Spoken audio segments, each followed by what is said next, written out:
Ang tanong ni Christian ay, tumitirik bang mata mo kapag halimbawang nilalabasan ka? Siya natin pag-usapan for today's video.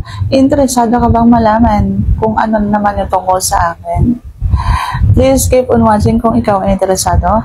And if you like this video, please consider to like this video and subscribe my channel.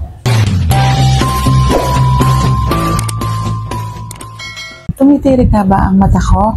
Ang sagot ko ay hindi ko po alam. Kasi hindi ko naman nakikita yung sarili ko. Ang napapansin ko sa sarili ko ay yung kinikilig ako. Yung kilig na sama buong katawan.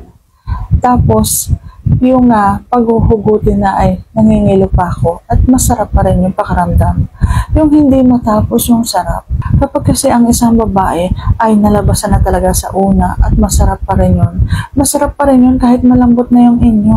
Lalo na kung nasagi pa yung pasas sa ibabaw ng bulaklak. Sobrang ngilo yun. Sobrang nakakakiliti yun. Yung akala mo masarap pa rin paglaruan. Tapos makakailang beses ka pa rin.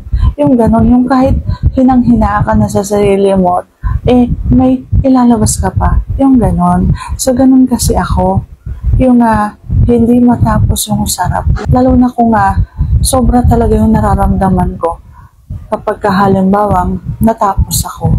Yung nakailang beses ako makatapos, makarating doon sa aking dulo.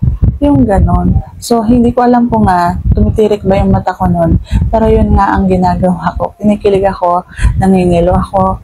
Tapos, sobrang ramdam ko lahat. Kahit na malambot na yung kasi kapag ang lalaki ay natapos na talagang lalambot na yan. So, kahit na malambot na yan at sumagi pa yan habang papalabas, ay talagang ramdam na ramdam ko pa.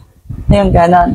So, sana ang sagot ko ng tama ngayong tanong. And if you like this video, please consider to like this video and subscribe my channel. Thank you for watching. See you on my next vlog.